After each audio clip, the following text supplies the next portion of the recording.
This presentation is from the Issaquah School District regarding athletics and activities. My name is Lorna Gilmore. I am a Sorry. family partnership specialist, and the role of our This is going to be something special. the role of our team is to support families as they support their students to help them better understand our school programs, policies, procedures, and so this is to help you understand the athletics and activities. We have many liaisons working at each school, so if you have any follow-up questions and you're unsure who to ask or address, please don't hesitate to ask one of the liaisons, and I will include their emails and a link to their webpage when I send you an email for this information. And now I'm going to stop sharing my slide deck so that Jordan can share his.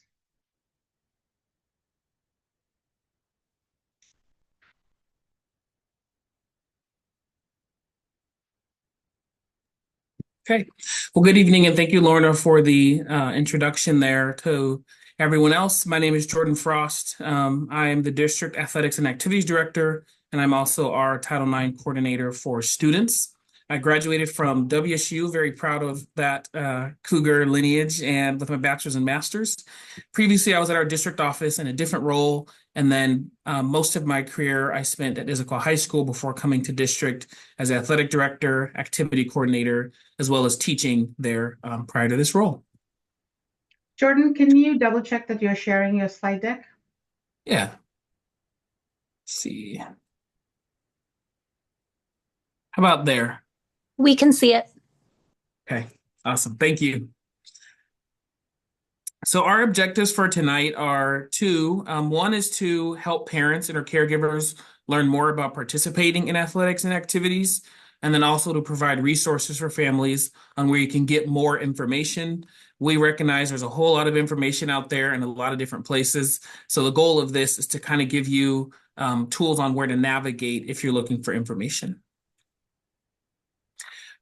I really like to start us off with the vision that we have for our department. We are a relatively new department. Not that athletics and activities is new to our district, but we haven't had a district level department before. And so when we came on, we really developed this mission statement where we want to provide transformational education-based athletics and activities programs. And there's three things that we want our students to walk away with: positive experiences, meaningful relationships, and we want them to develop skills for life. So this is a brief show to you of our department by the numbers. And so you can see there's 10,000 students at the secondary level. So this is a middle high school presentation. And out of that 10,000, over 5,200 students participate in an athletic program. So just about half of our students are engaged in athletics, which is pretty incredible for a district of our size. We have over 300 activities, which is our clubs, and about 3,500 plus students participate in that.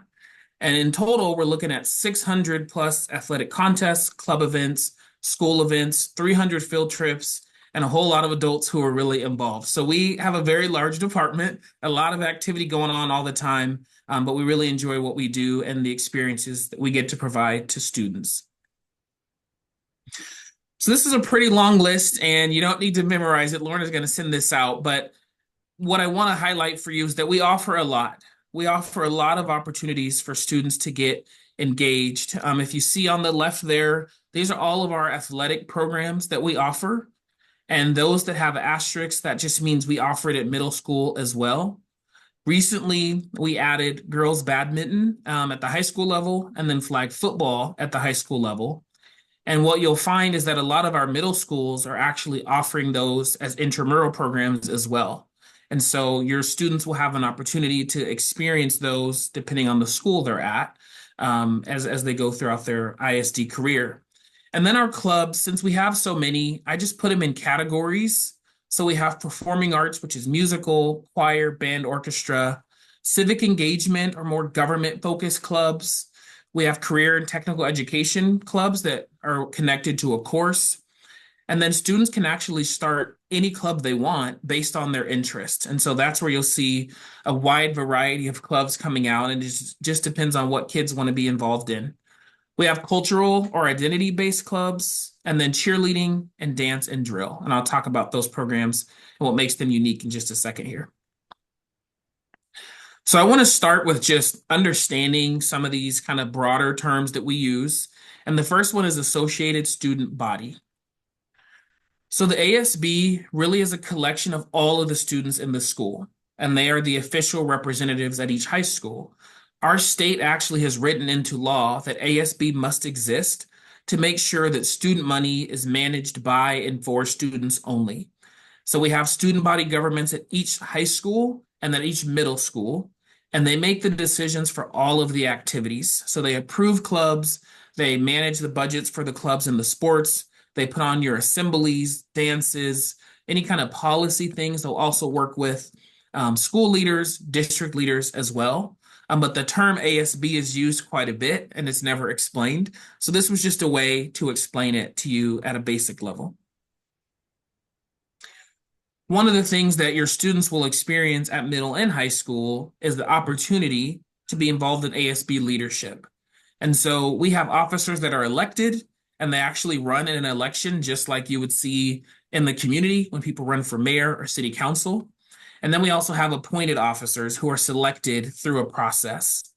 The process is a little different at each school for how your student can get involved, but each school has an ASB advisor or an activities coordinator that you can reach out to and ask about information for getting involved.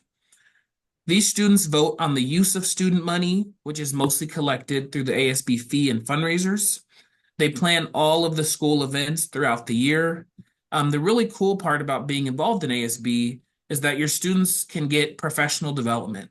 So they practice public speaking, event planning. They're involved in pretty extensive budgeting. Each of our high schools, ASB budgets are really close to $1 million, if not more for some of them, when you look at all that they bring in and that they put out. And then they're involved in human resources and how do you select people. So if you think about a career development and preparation for the future, ASB leadership is a very strong program that helps for scholarships, college, and even job applications. Students will include that and use their ASB advisor as a reference. So often you'll see it advertised to pay for the ASB fee, and it is required to be part of a sport and even clubs. So students are automatically ASB members when they're enrolled in our schools, but they are limited members. So the only way to get a full membership is if you pay the full fee. So a student gets all of those benefits at the high school level by paying $60, or at the middle school level, they pay $35. So the ASB fee pays for grants to student clubs and student sports teams. A really good example is if a brand new club starts, 10 kids say, we want to start a baking club or a pottery club. Well, since they're new, they're not going to have a lot of funds built up. And so the ASB program can help them start out and build their club up, and it allows them to garner some interest. ASB fee will also upgrade student facilities and school improvement. So if the student body just, wants to buy something that enhances their experience, they can use that money. And then there's also the cost of running programs. So referees for games, it costs us, the people who take tickets and who work the shot clock, as well as league dues and other kind of basic bills that we need to run our programs. Those are also paid with the ASB revenue. Some membership benefits are the ability to participate in sports and clubs. So as I mentioned, we require that because we need the funding to pay for referees, to pay game workers, to pay the organizations that kind of facilitate and structure our games, as well as things like custodial fees and other types of kind of basic housekeeping tasks. But when a student does buy their ASB, they get free admission to all of the home sports games. And then they also, for certain events, they'll get free admission by being an ASB member. And then when they go away to other games, they get a discount on those rates by having an ASB fee. So what they're paying in, you gain in value when you look at the cost of paying for, a handful of football games, basketball games, or things like that. How to join. So, in the springtime, all of our schools do this at the same time. In the spring is when applications go out to join ASB leadership. So the schools are really good about putting it in their bulletins. And even at the high school level, it's really popular now to have an ASB Instagram page. And so if your student follows that, they'll be able to find a lot of information about getting involved. And there's a lot of different levels of involvement. So at the executive level, that's a school-wide election. They have posters, they give a speech that's played for the whole school, and there's an interview involved. They can be a officer for their class, so their graduating class of 2026, 2027. They can help plan class events. And the capstone of that, of course, is planning for their prom and graduation events. And then we have leadership classes at all of our high school. So maybe your student wants to be involved in leadership and gain leadership skills, but they don't want to run in an election. That's okay. They can apply to be a part of the class, and they can still be involved in the leadership of the school and gain all of the same professional development and positive experiences that the students who are officers can enjoy. Jordan, I'm going to interrupt 1 second. Can you Yeah. address how you can join at the middle school level? Yeah. So our middle schools, it's the same way in the spring. They'll send out applications notifying students. Typically at our middle schools, this happens in the advisory period. They all call it something different, like Maywood's is charger time, I believe. So if you contact the principal at the middle school, they'll connect you with the ASB leadership person, but they also do that work in the spring to get next year's class.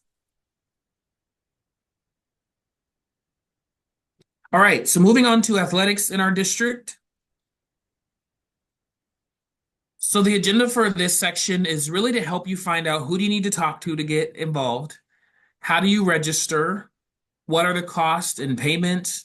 Physicals. I'll talk about the seasons and which sports are cut and which sports are not cut, and I'll say what those mean.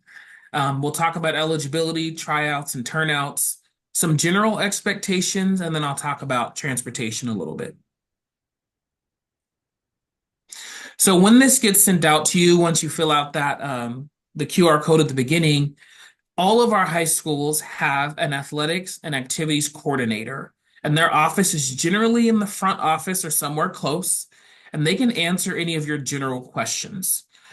Each school also has an athletics director, and they are responsible for running the athletic program at their building. So my job is to coordinate it district-wide, but each building has their own director who manages the program and runs the day-to-day. And they're also available, and generally their office is in the main office. With the exception of Skyline, their office is somewhere on the first floor, and the main office can always help you find them. We've also really worked hard, and we're still a work in progress, but we try to keep our athletics websites up to date, at least with who you can contact for information. So the hyperlinks there, or if you just go onto the school website, there's a tab for student life and athletics. You can find a lot of information there as well. And at the middle school level, they don't have a full athletic staff, but the assistant principal at each middle school is the athletic director for that school. And generally, the bookkeeper is the athletics secretary at the school. So you can always talk to the assistant principal at your middle school, or you can talk to your bookkeeper at middle school, and they will help you register for sports, pay for sports, find out what sports are being offered, and really anything else that you need support with. And again, each of them also has a website that's dedicated to that information. So there's 3 big steps that you have to complete if your student athlete wants to play a sport. The very first one is they have to sign up on FinalForms, and I'll talk about that a little bit. They need a current physical on file. And what's really important about that is physicals are good for 2 full years. And so the physical has to carry the student all the way through the end of their sports season. It can't lapse during the sports season. And then all fees must be paid before the first day of practice or tryouts. So when to register for sports? So what's really cool is FinalForms has actually set it up to where you can put yourself in the registration link starting May 15th of the prior year. For example, all of our high school students who are starting now were able to sign up May 15th of this past school year. And then our middle schools, it's June 1st. And while not everything is available to be completed, it allows you to get your name in the list. Coaches often start to send out information about tryouts and different dates and things you need to know. So I always tell families, go in there as soon as you can and sign up for any of the sports that you want to do so that you'll be getting the emails and you'll be on the listserv and getting information. All of the registration has to be finished before a student can attend tryouts or turnouts. There's a special category for our entering sixth graders. So if any of you in here have a student who just became a sixth grader, they actually have to wait until August to fully register because they need access to their student email. But our middle schools are really good about making sure athletic registration is accessible and open to all students. So if you know that your student doesn't have access to an email yet, there's no reason to worry. They'll have plenty of time to register once school starts for the sports. The other piece is new students to our system. So let's say you just moved to Issaquah. There also might be a slight delay in registering until the enrollment is finalized. The best thing that you can do if you don't know the status is reach out to the athletic coordinator or the athletic director, and they can really give you an update on whether you have an account or not and help you out. And then when you get this PowerPoint, the link there will lead you to all of our registration information. Jordan, I'm going to interrupt for 1 second. We have a question Hmm? of where do we pay for ASB? Mhm. So ASB is paid through the district payment portal. And I believe I have a slide on here. And if I don't, I'll make sure to go back to it. But In Touch Receipting, if you go onto our district website, there's information there. Also, when you sign up for FinalForms, it's going to provide you a link to Go Pay. And it'll say make payments here. And it'll send you directly to the site where you can pay for ASB fee and the sports fee. It's all in the same system. So once you get registered, you'll see that payment portal. Good question. Okay, so to participate in the sport, we require both parents or caregivers and students to log into FinalForms and sign forms. So sometimes the parent does it and the student doesn't, and they think they're done, or vice versa. There are forms for both parties to sign. All of these forms are required, none of them are optional, and they have to be fully completed before your student can participate. FinalForms makes it really easy to know, am I good to go or not? And that picture there, if everything is green, that means your student is fully good to go and show up day one, ready to turn out or try out.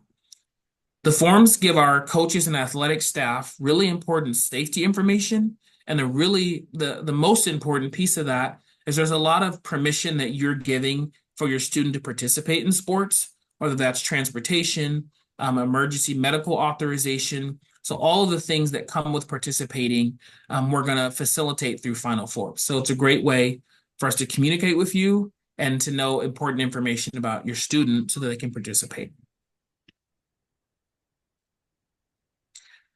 So that there is the website, the way to get to FinalForms. I will also share with you, there's a few other places. So on all of the schools' athletic websites, you'll see links to FinalForms. And then on our district athletics and activities website, we also have a link there. So whether you go to the district page or the school page, you will find a link to FinalForms. All students who have, now this is outdated now, cumulative account, also have a FinalForms account. We've had a little bit of a trouble trying to transfer over Sky or Q to FinalForms. So I've been manually updating students regularly, and you'll actually get an email once your student has been created an account. And if you're someone who hasn't yet, you can feel free. You can look on our website. My contact information is there, or the school athletic director can help you too. Parents will have to create a password just the first time and complete all of the steps in FinalForms. So our staff can help you with that. If you're saying, I've never gotten an email, I haven't been connected, just reach out to the athletic director, the athletics coordinator. One of them will be able to make sure you get an account and get logged in. Okay, so how much does it cost to participate in the sport? So as I mentioned before, students have to have an ASB membership to play. So that's the first important component there, which is the $60 for high school, 35 for middle school.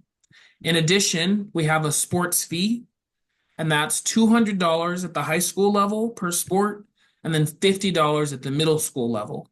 The intramural sports are less money than the full season sports. And so as you go through your school and register, you'll see different fee rates listed there. This money actually doesn't go to the school building, but it goes to the district office. And primarily it helps, it doesn't fully cover, but it helps us pay for buses to get kids to and from games. And then it also helps us to pay the coaches for the stipends that they receive. Those are kind of the two primary buckets that money is allocated towards, and it's just part of the puzzle. We do offer a discount, a third sport.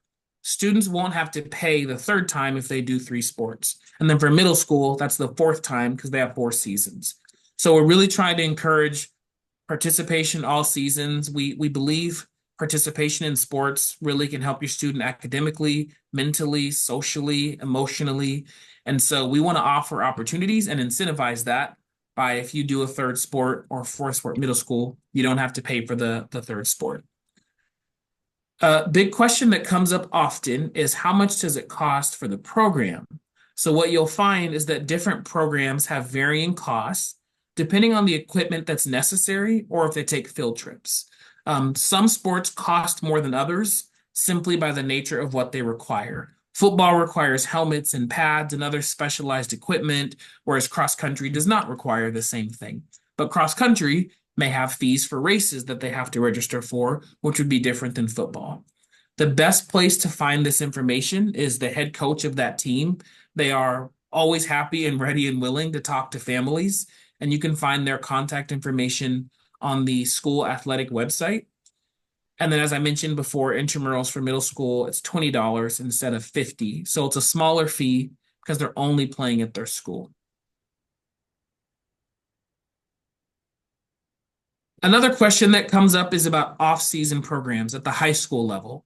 So our middle schools don't offer high or off-season programs, but our high schools do. And these costs may vary by program.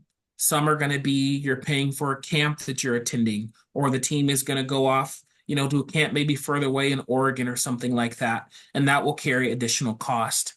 As I mentioned, the best way to know when those things are happening and to get that information is to sign up in FinalForms, click the sport that you even might be interested in, and then the coaches will communicate to you through that. They'll use that list and send you all kinds of emails about here's our off-season program, here's our first day of practice, here's what you should wear and bring to the first day of tryouts.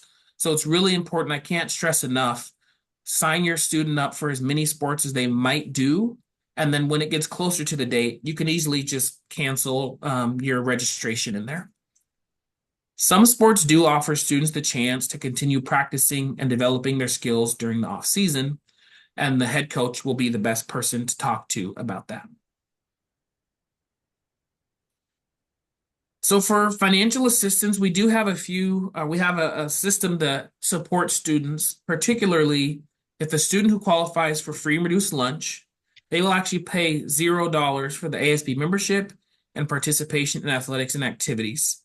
In order to get this, you have to fill out the consent to disclose form on the free and reduced lunch application for financial aid. That's a step that's missed commonly. It's going to ask you on the form, would you like to disclose this information? And if you don't do that, we can't apply the automatic $0 charge.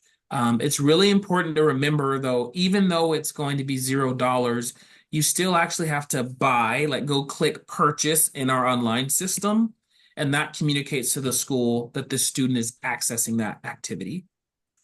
And then for families who don't qualify for free reduced lunch, but still might need support with paying, you can reach out to your ASB bookkeeper, your school counselor, or one of your administrators, so a principal or assistant principal, and they can support you in getting payment for that. Our philosophy is that we don't want any student to not be able to participate because of financial challenges. We want as many people who want to be involved to be able to be involved, and we don't want finances to be a barrier. So we will support your family through that.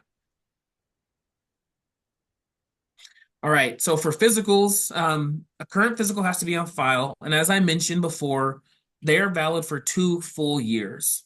So the physical has to indicate your student is fully cleared for participation in athletics. We have a form that we will give out on FinalForms. Most doctors' offices and clinics will also have a form, so you can just use theirs as long as there's a place where they say this student is fully cleared for participation. Sometimes we get forms that don't say that and that just says other health indicators, but we have to make sure it really speaks to they can do athletics with no restrictions. The physical can be dated at any time during the year. So we don't have a rule that says your physical must be dated after August 1st. The only thing that we really care about is that it covers the entire sports season. So if your student's going to do a winter high school sport, say basketball, depending on the strength of their team, their physical needs to carry them all the way through January. And then the same thing for each sports season. So just make sure that you cover the full year. Some tips for you as parents, if you take the ISD physical form with you to a doctor's appointment, like you already have a doctor's appointment, take the physical form with you and then you can add that on. And then you may not have a charge for completing the form, but some might charge you. So it just depends on the clinic you go to or the doctor's office. FinalForms has the form available for you to print. You can also come get a print version from the school if you don't have a printer at home or access. The school will be happy to print off a physical form for you. If you have trouble finding a provider for a physical, you can contact the school nurse and they can help you with options. So if you just go to the main office and say you'd like to talk to the nurse about physicals, they are equipped to prepare to connect you to providers and other resources. So how will you know when your student is all done? This is a really important question that we get a lot. Um, when your student is fully green in FinalForms, that means you are finished. So if you look at the picture below, one of those rows is red and the other is green. So you're going to want to look like the one on the bottom, and that means you're fully eligible to participate. If for whatever reason you have a question or think something doesn't look right, or you think you did it, but it says you didn't, just reach out to the athletic secretary at the building or the athletic director at the building as well. So really quickly, I'll just define some of our sports terms and definitions because sometimes we use them loosely with each other as if everyone knows exactly what we're talking about. So I want to take a second to define them as we go through so that you have clarity on that. So varsity is going to be the highest level of sports competition. That's going to be the most competitive. There will certainly be cuts for most varsity programs, and that's where students who are at the highest level of their sport are playing. Junior varsity is a moderate level of sports competition and is designed to prepare a student for varsity level. And then our C team is a developmental team, and that's a place to just grow your skills and prepare for JV and varsity. And oftentimes we hear students may be disappointed that they've gotten on a C team or a junior varsity team. And if your student ends up being that student, the message to them is that is the place to really work hard, earn your skills, talk to your coach about your goals and say, my goal is to be in varsity. I know I'm at this level. What do I need to do to get to the next level?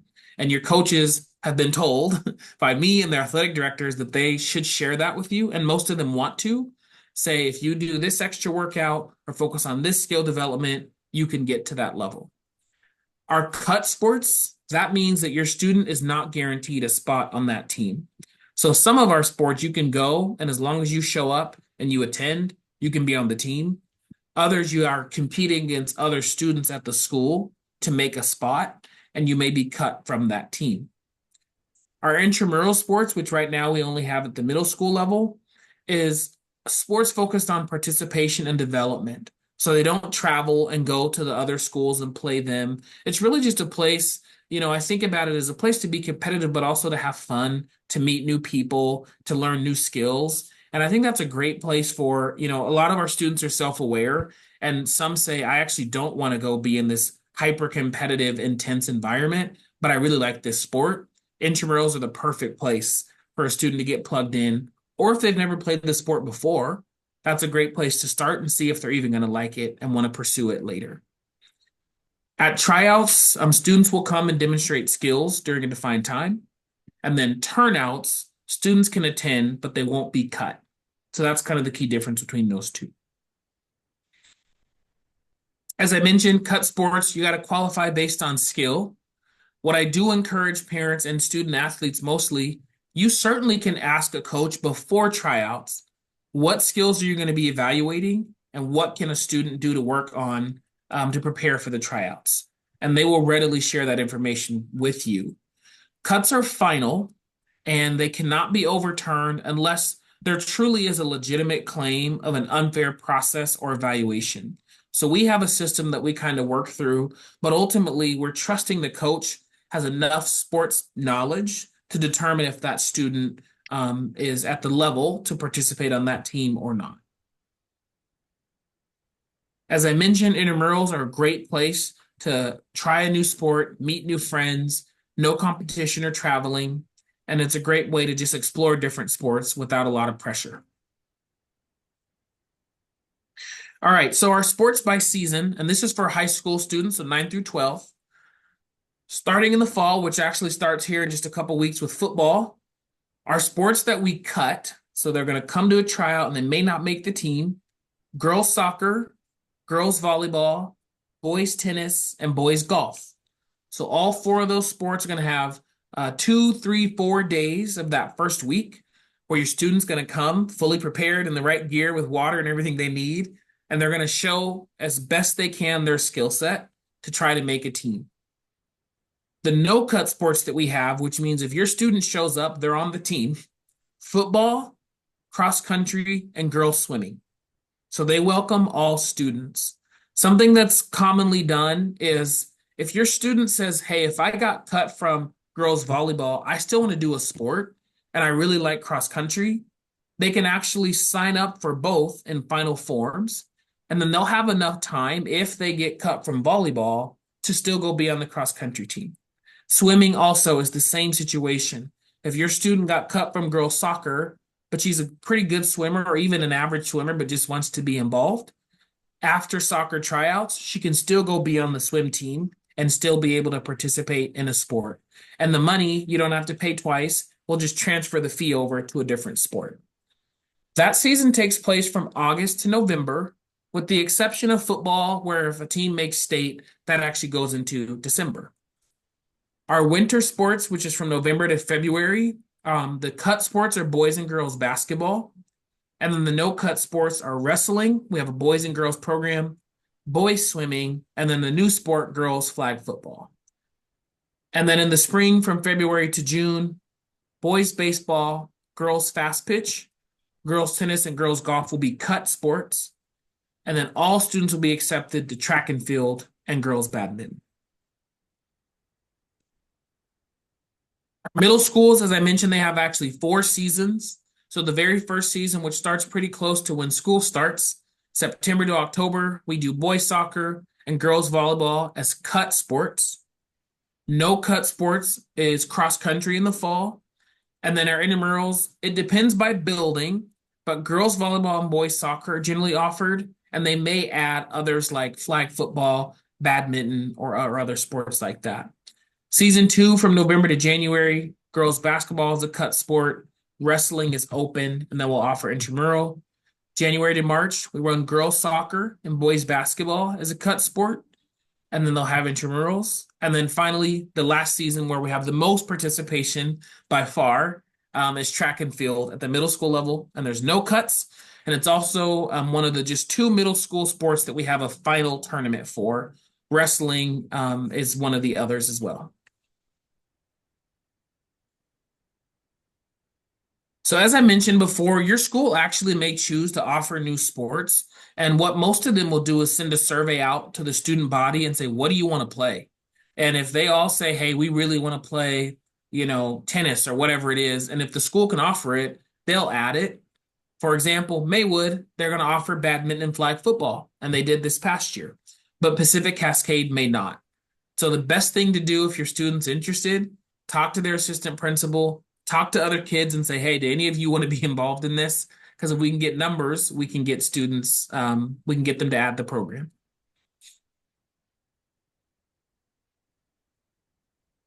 Some general expectations if your student is on a sports team. So first of all, we expect them to attend all practices and games during the season. So coaches should give a calendar at the start of the season before it even starts. And at the high school level, this does include during school breaks. We only have so much time to play all the games before the playoffs start. And so oftentimes there are games and practices scheduled during breaks. We also ask that parents and students accept a coach's decision on playing time, game planning, and in-game decisions. So it's already a quite stressful job. There's a lot that goes into being a coach at any level. And we really appreciate the coaches that we have and we want to keep them. And so things like the strategy, what play they call in the third quarter, those are things that we ask you to accept the coach's decision on. There's other topics that are appropriate to bring up with an administrator, but those are not those categories. There also is a general expectation for high school that there is some time commitment in the summer and off season to continue developing. That does not mean your student has to participate in all of the summer and off season activities. However, we talked about it before for those cut sports, girls soccer, I'm going to use as an example. We have a very healthy girls soccer culture here in our district and in this area. And all of our programs always have more girls coming to turn out than we have space for. And so the defining line often is how much work did someone put in the off season to be prepared to compete against 60, 70, 80 other girls who are coming out for the same program. And then transportation for ISD sports. So our district does provide transportation to most away contests. And in some instances, the team may decide to self-transport, but the coach is going to communicate that to you. Now, I will say for our middle schools, they're always going to provide transportation to and from. It's high school that sometimes it varies. To drive your student home, we do ask that you check them out with the coach. That's a risk management piece for us. We want to make sure we know that that student safely was taken to the gym or the field, and then they also made it home safely. So we do ask that you don't just take them with you, but you let the coach know, hey, tonight I'm going to take her before the bus goes back for whatever reason. And we just want to be able to make sure we're accountable for them.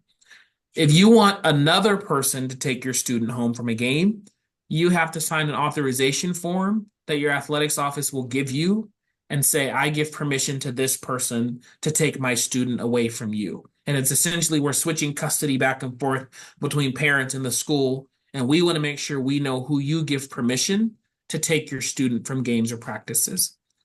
And for our middle schools, we actually do offer activity buses that are available.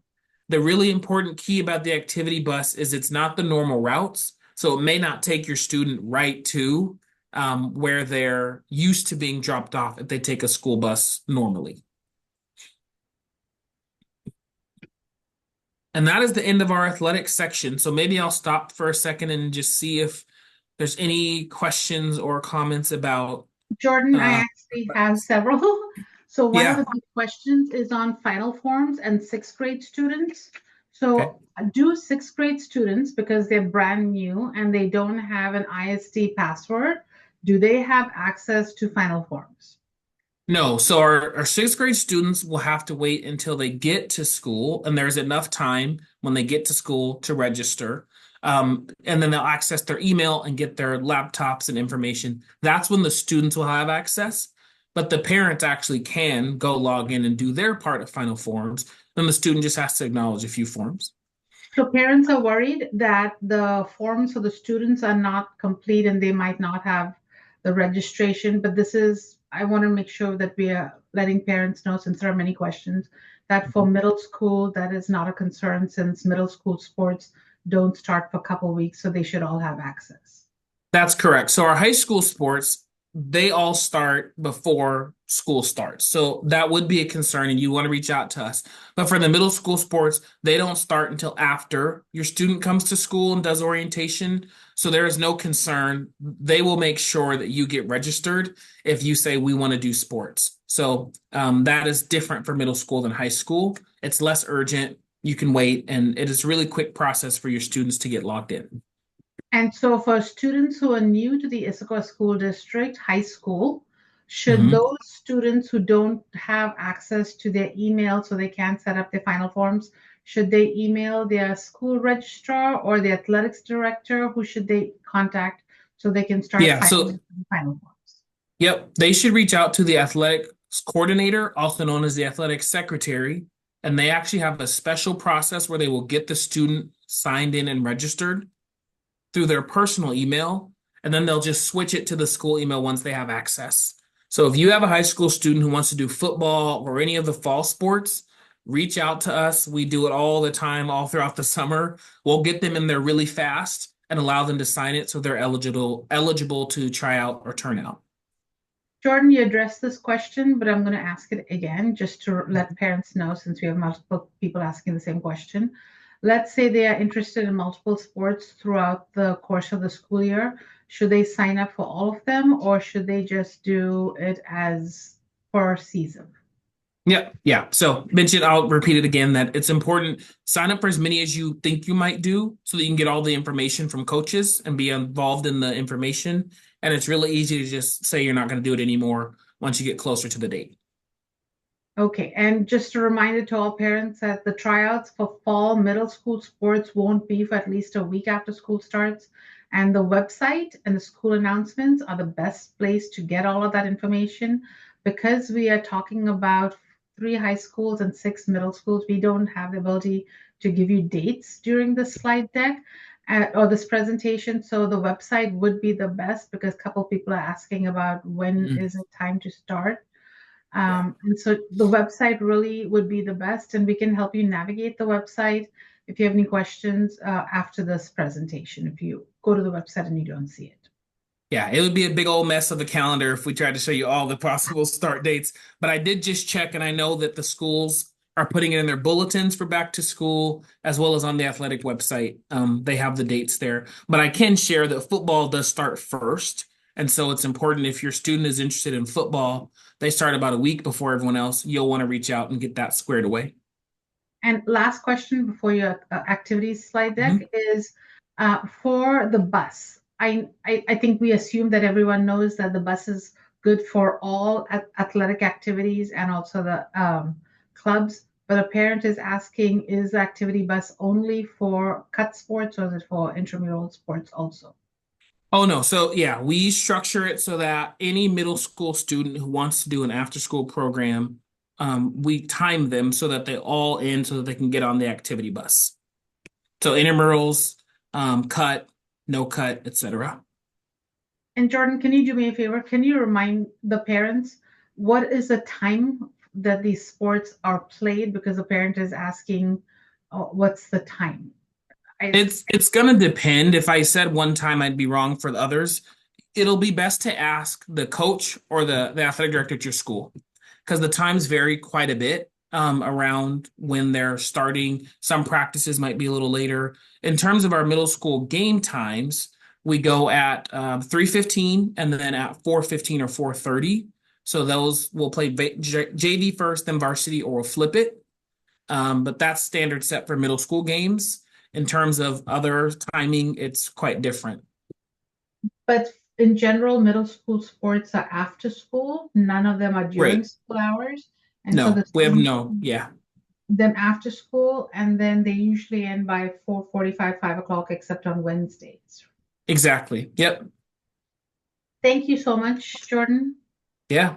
Okay. We will talk about clubs and activities. So, similar to our athletics, we also have staff on the activity side. The really nice thing about the high school level is the secretary for athletics also supports activities. And so they can answer general questions for you about clubs.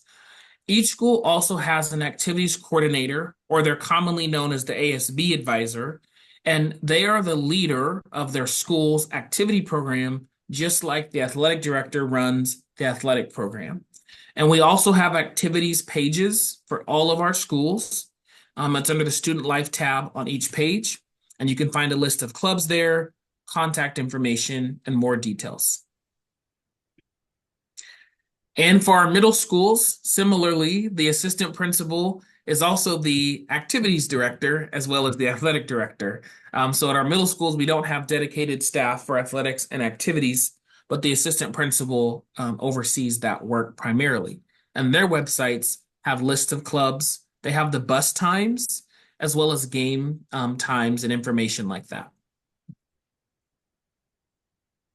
So there's two ways your student can participate in the club. One, they can just join a club that already exists. And there's really not a hard process. They just got to show up. If they find out when the meeting is, and I'll give you more information about that, they can just come and they're automatically able to be part of it. And the cool thing about clubs is that for most of them, your student doesn't have to go every single time. So for a sports team, you actually do have to go to just about every practice, and the teams will talk about the rules for that. But for a club, it's a lot more based on your schedule and what works well for you. On our school's websites, they do a really good job of saying, here's the clubs we have, here's what room they meet in, and then here's the time.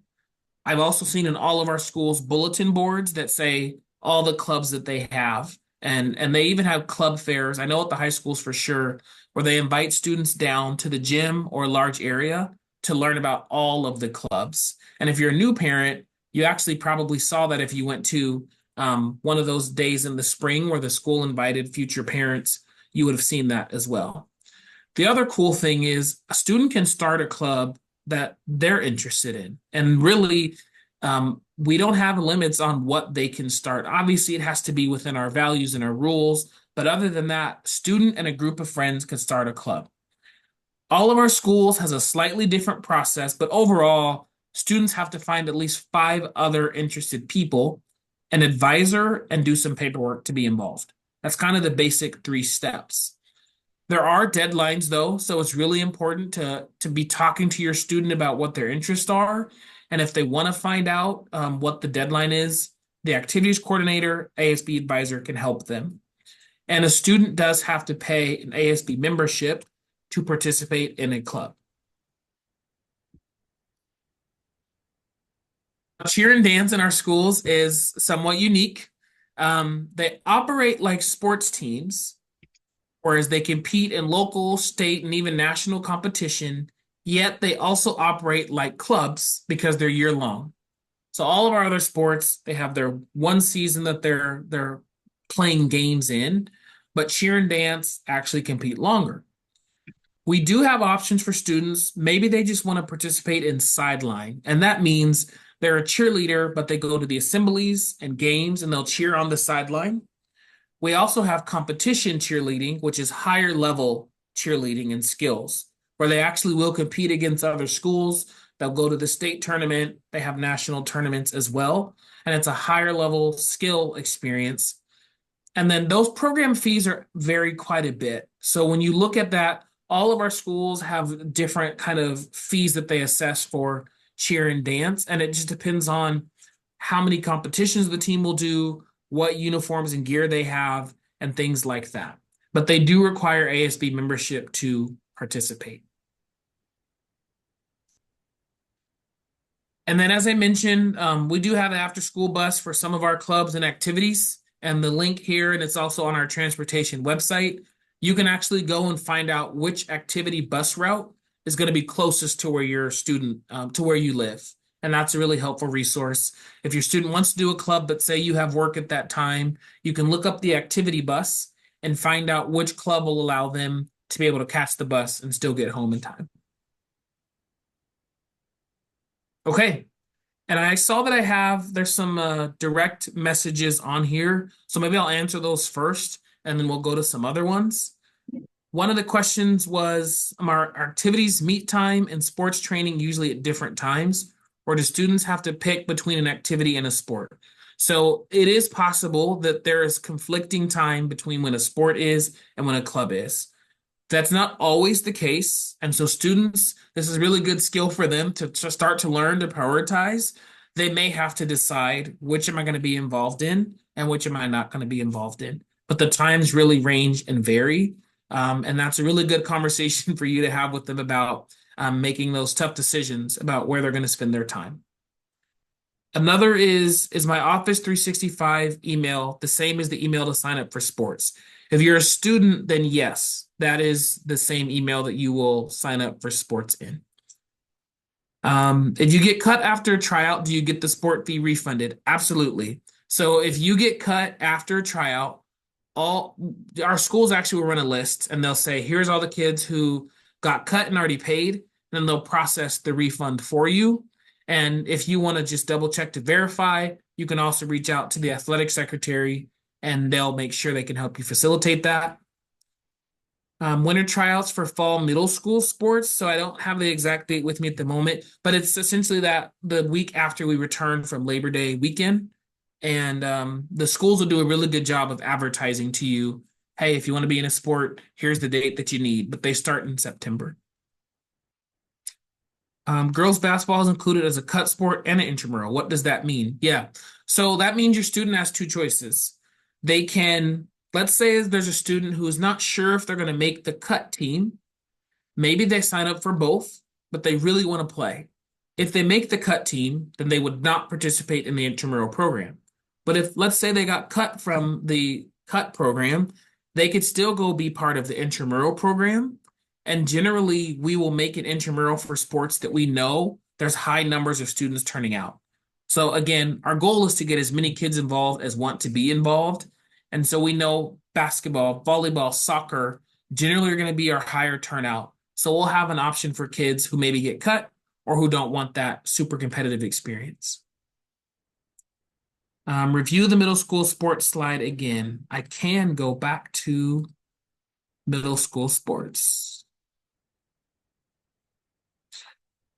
So there's the middle school sports slide again that shows the 4 seasons that they have. And their seasons are shorter than the high school seasons, which is why they have 4. And you'll see there's a variety of sport options. Boys soccer was brand new for us this past year. It was highly requested for a long time. And I'm happy we were able to get that back. But we typically always have a no cut option except for season 3. But our schools will generally offer intramural at that point. And again, if you've completed the link that Lauren has provided, you'll get sent all this information as well as it's on the school's websites. They're pretty good about keeping those updated. And I will move to any other questions. Gordon, can I interrupt in 1 or 2 questions? Yes. I have a specific question about Skyline. So what if a sport is appearing on FinalForms, but the registration says closed? Yep. So, Gymnastics was the example at Skyline. sorry, say that again. Gymnastics at Skyline was the example given. Okay, good question. So we don't offer gymnastics anymore as a district. Last year, that was a sport that we discontinued. However, for students who had already started in the gymnastics program before we canceled it, we still have it available to them to finish out their high school career. And we have to have it available to get all their information, but it's not open to new students. It was only open to students who had already been in the program before, which is why it's showing there as closed. And one more question. A parent had asked earlier, I know we addressed this, but what if they cannot access FinalForms? Can they print out all the forms and submit paper? We do not recommend that because ultimately someone's going to have to go put it into the system. So, and to be able to print it off, you'd actually have to get into FinalForms. If for whatever reason there's an access issue to FinalForms, let us know. Let one of our offices know. We will absolutely make sure you get access to it. If there's a different type of accessibility issue, we can talk about that, and we can certainly do that at last resort. But there's a lot of forms, and so it's much easier if it's facilitated through the digital process versus trying to print all of those off. But if you talk to someone in your school office, they can kind of walk you through that. And then I got some questions here. Will there be activity buses transporting students from tournaments? So that depends. Like I said, mostly the activity buses are for our middle school sports and then high school and middle school clubs. Depending on the time of the tournament, it's possible that the students will be able to take the activity bus. We've scheduled our middle school games so that all students can ride the bus back. But we don't necessarily have it for all of the tournaments that we offer. Appearance of the intramural soccer for boys middle school is not up at the moment. That depends on the school. And so sometimes, like I said, they don't all offer the same intramurals. And so what a school might do is they might run all of their soccer tryouts. And then let's say they have to cut 25 or 30 boys. Then they may open an intramural portal and they can give the opportunity for that. But they pick their intramurals based on interest and numbers. So that doesn't mean it won't be there when school starts. I definitely would recommend talking to the assistant principal at the middle school if they'll be offering it. Jordan, for would you mind doing me a favor and stop sharing so that I can share Mhm. the website? A lot of Yeah, parents are asking about, for example, where's the portal? How do I pay online? And sure. then if you pay for an ASB fee, does that cover all clubs or do you have to pay for specific clubs? Can you talk about how the Yes. ASB fee impacts club signage? The ASB fee is a one-time cover everything. So if my student comes in and they pay their ASB fee, they pay it one time and they can join 3 sports and 10 clubs if they wanted to with just that one ASB fee. So you don't have to pay the ASB fee each time that you actually sign up. It's just that one time at the beginning of the year. And Jordan, am I sharing my screen right now? You are. So, parents, if you go to the website, every single school, middle and high school's website has this. It says portals, go down to pay online. Now, for middle school families specifically, I know it can be confusing a little bit, but when you go to pay online and you go to your child's portal, you're going to have options. It's going to say district, middle school, Issaquah middle school, then ASC, miscellaneous, and sports fee. So right now during EVP, you're asked to go to the pay online. And so if you come here using that link, you can pay for the ASB fee. And ASB fee allows you to join any clubs and it's a one-time fee. And then also join sports, but then joining sports, you're also going to add the sports fee for the sports. And there might be miscellaneous other costs. For example, in Issaquah Middle School, I know there might be like a science fee at some point, or you can buy the composition notebooks and so forth. But this is where you should be at your specific school, and then there'll be multiple categories there for you to look at. And there was a question in here about lockers. So for middle school, I don't believe they assign sports lockers. High school, some of the sports actually do offer those, but I don't believe we'll have a lock for lockers that parents need to buy in middle school. But the better people to ask that question to are the staff there, the assistant principal. They'll be able to help you with that. There's a question about cuts for activity clubs. So if your daughter wants to sign up for musical, yeah. So the musical is actually a tricky example that you mentioned because it is performance based, and so they may have to try out for different roles, but there will not be cuts for band and the other clubs, the interest based, just like sports. You'll typically be able to participate. It's just you might have to earn a specific spot within band, within orchestra, and then the same with the musical. So just navigating to parents, every single school on middle and high school, this top bar looks exactly the same. So when you come under student, you're going to see options, activities, and athletics. Activities is going to tell you about all the clubs at your school, and the athletics will be where you can get information about each season and also the contact information. And if you have questions or something's not working right, and then you can also see more details. And every school has, once you land on their page, it might be formatted slightly differently, but all the schools has this under again. For example, let me go to Liberty.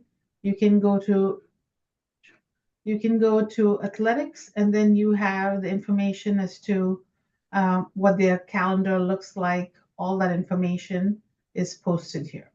So if you have questions about your specific school's schedule and information, go to your specific school's page, student life, activities, or athletics.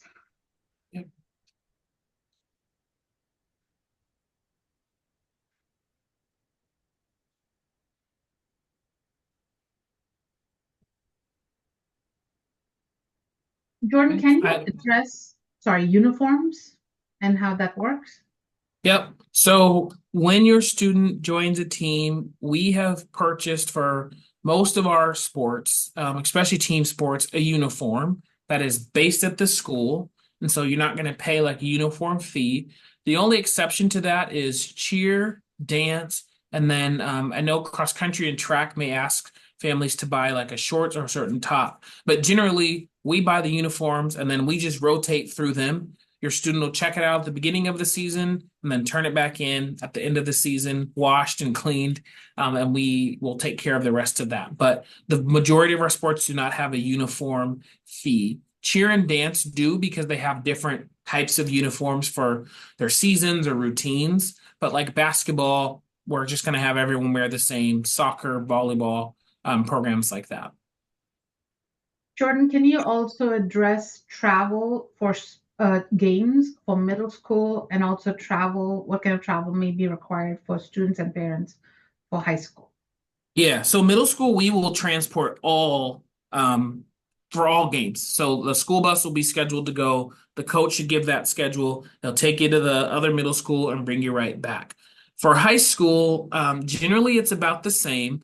Sometimes because our high school age students can drive, maybe you have a small team and they're all able to transport themselves somewhere. They may have a self-transport option. Parents' only obligation for most of our programs is just to go to the game if they want to, or then obviously to come pick their student up once they've been brought back to the school. But generally, we will take students to the other site and then bring them right back to the school, whether that's middle school, high school, anything like that. Tournaments and other postseason things, we also will provide transportation for as well. If your school is asking you a lot to transport your students somewhere, they maybe ask some questions and dig into that a little bit, but that shouldn't be happening. Really, most kids should be transported by the bus if they're involved. Jordan, I'm going to address one more question, and that is about activities. So the is there advisors? So one of the things I was going to let parents know is if they go to the website again, the advisors for all the clubs is also, so yes, there are advisors for all the clubs, and the advisor is also posted. And where they meet, the meeting times, all of that information for clubs is posted. Now, this information can change through the course of the year if more clubs are added or one club is just not having any students or something goes wrong. My student, for example, my child, for example, when she was in high school, a JSA club disbanded and they weren't allowed to restart because the entire nationally JSA disbanded. So then that club just ceased to exist. And so you can look for that information on the website along with advisor name, room number, days they meet. And this is a good place to go and check. And that also has activities coordinator contact information if you're not sure or if it's not updated or if you're not clear about that. We Yep. have a parent who's asking, is there an advisor because they're coming from an online school and he's never played sports? Um, how can he get some suggestions about what to do because he's interested in playing sports?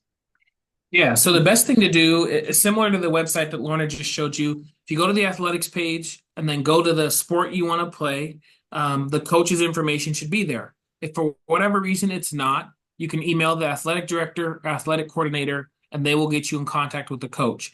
Our coaches are very used to families reaching out and saying, "Hey, my kid is either new to the sport or hasn't played it in a while. What are the skills they should really focus on?" And our coaches actually even are very well connected generally in the community. So they can tell you if there's a certain program you can be participating in, if there's a certain skills place that you can go work at. They are always happy to talk to families about how your student can best prepare for a tryout or a turnout. They love to have those conversations actually because similarly they share the philosophy that they believe in the power of engagement, and so they will certainly talk you and your student through building their skills up, getting extra resources, and making sure that they're able to be successful. The coach is the best person for that. Jordan, I have one more question. Actually, I have many, but I'll just ask this so you can have a chance to answer questions in your chat. But Yeah. if a child doesn't have a doctor's appointment until later on the school year, what are their options for getting their sports physical done, besides waiting and talking to the school nurse? Is there something the parent could potentially do on their own in the next couple of weeks? Yeah, there are some clinics in the area. I don't have the list. So the school nurses keep a really good list and relationships with those areas, but there's some clinics and places that will actually allow you to get that scheduled sooner. And so even if you can't go in to see the school nurse, even if you just email an athletic staff member, or the nurse, they will be able to give you the list of the clinics and what it requires. That's the best route to go for getting that information. You can also put a message in your My Chart if you have My Chart and ask your doctor what is the potential, because sometimes if it's within a certain month time period, they might be willing to sign the form. But that Yeah. might be an option, especially if it wasn't you just recently saw the doctor. Yeah. I have one question here, just one about the time commitment for, say, musical. And I would say you'd have to reach out to the advisor. So each of our schools, this is going to look different. And then at times of year, it's going to look different. For example, if a musical is coming up, there's going to be some pretty, if it's high school, some really intensive nights and evenings, setting up, getting ready for the musical itself. And so it might be really hard to do something else during that time.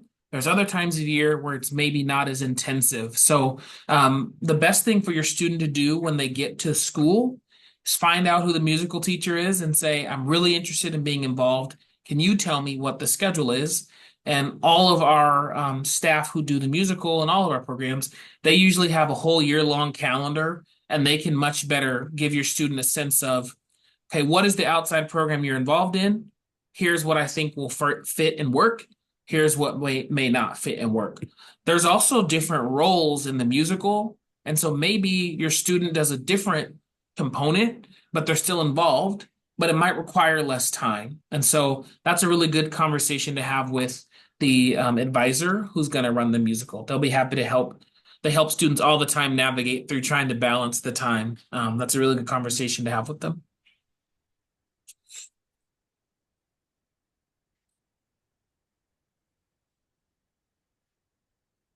So at this time, if you do not have any more questions, please take a moment and complete the feedback form so that I can send you the presentation and email with the presentation and the recording. And if you don't have any more questions, you're all welcome to leave. If you have more questions, we can take a few more minutes to answer your questions.